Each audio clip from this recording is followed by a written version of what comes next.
Talk to me. Police emergency. Hello, can you hear me? Yeah, there's been an explosion at Manchester Arena. Explosion at Manchester Arena? Yes. The MEN? In the foyer, where the entrance is. Right, the Where MEN? McDonald's used to be. What, right, okay, where you've gone in? Right. Is anybody injured? Yes, Lord. Earlier that evening, cameras showed his final journey to the venue, leaving the flat where he'd built that device. On his back, a rucksack. Inside, the bomb. He catches a taxi, stopping off at a cash point. Weighing heavy is the bag on his back, loaded with a bomb, filled with nuts and bolts. Innocent bystanders completely unaware of the danger just feet away.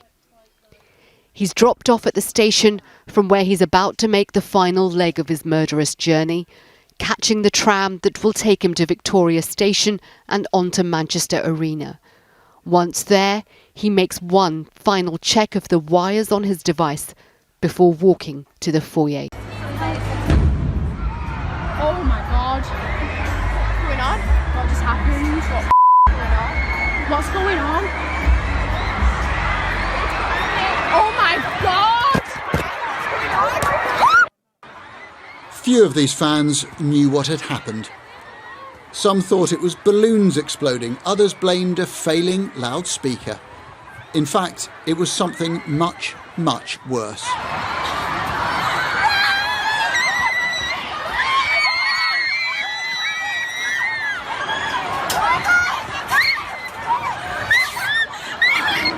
Ladies and gentlemen, please take your time. There's no need to bunch up. Just metres away, a man had walked into the foyer and blown himself up, just as fans began to leave, causing carnage and chaos.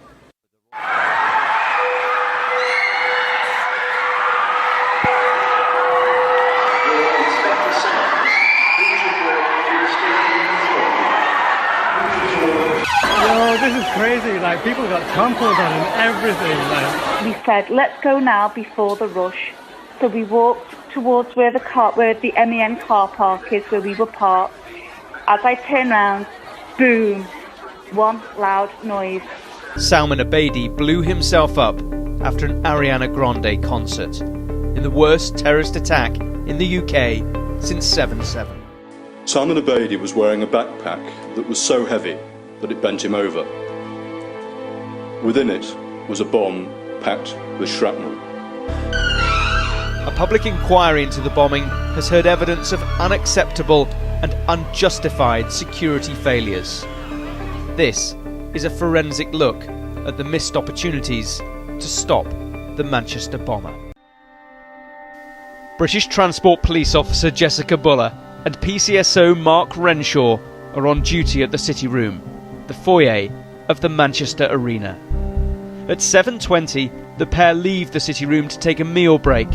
This should be no longer than an hour, but they're gone for more than 2 hours. At 8:48, two other community support officers, PCSOs Brown and Morrie, also take a break. CCTV shows them passing Salman Abedi in Victoria Station, adjacent to the arena. He's carrying a heavy rucksack. At 8:51, he enters the City Room. There are now no police officers in the foyer, despite instructions from a British Transport Police sergeant that the area should be patrolled at all times. This is the moment that Abedi is spotted by the site's security team. Security guard Mohammed Aga sees him carrying his rucksack as he crosses the foyer. Abedi then makes his way up this set of stairs and sits down at the top. He stays here for 20 minutes out of view. It's a CCTV black spot.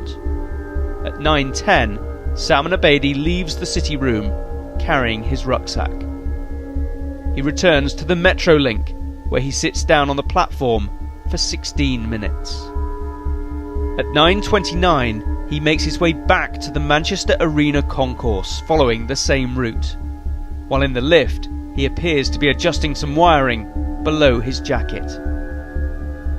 At 9:33, he re-enters the venue and makes his way back to the mezzanine area, which is not covered by CCTV. He stays here for just under an hour.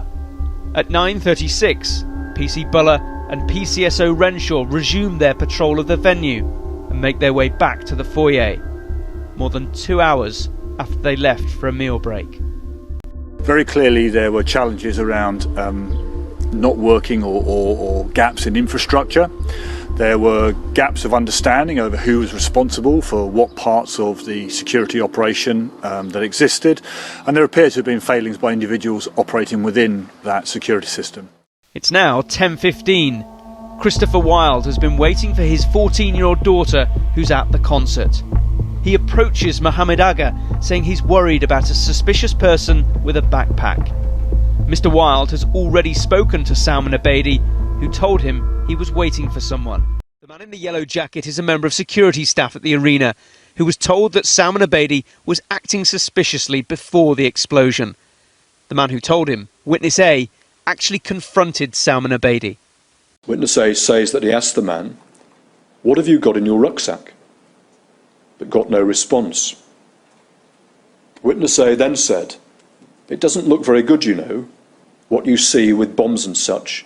You, with a rucksack like this, in a place like this, what are you doing?" The man responded, "I'm waiting for somebody, mate. Have you got the time?" The security guard tells Mr. Wilde he'll report his concerns as soon as possible. At 10:23, Mohammed Agha speaks to a colleague, Kyle Lawler, who's entered the city room, and explains the situation.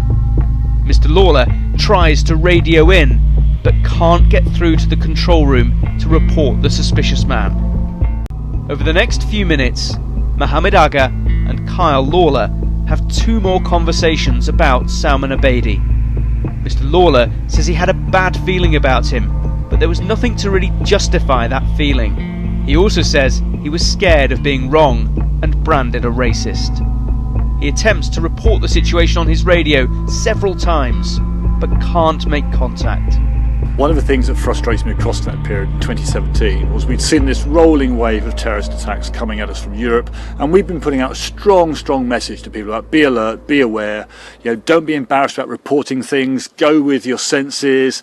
And of course what it appears is that people heard that message and they responded and they reported seeing this guy out of place in the proximity of the arena, and nobody with responsibility for dealing with that seemed to do anything.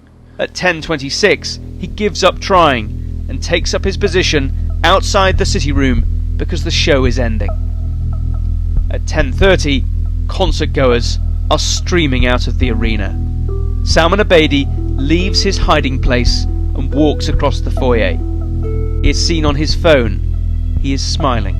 And he watched as Salman Abedi carried his backpack closer towards the arena itself. "I just froze," the security guard said, "and didn't get anything out on the radio. I knew at that point it was too late." At 10:31, he detonates his bomb, killing 22 people. Of the 4 British Transport Police officers on duty at the city room, none are in the foyer. They're all in Victoria Station at the time of the blast. There were missed opportunities, unambiguously, to address, confront, approach, deal with the terrorist.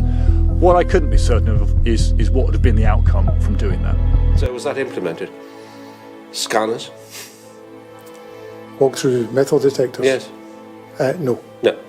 So again, my question was, what technological mitigation have you put in place to reduce, to mitigate the reduction of staff? And so far we've got messages on screens. Would SMG, like most commercial organisations, be resistant to spending more money than was necessary? Yes.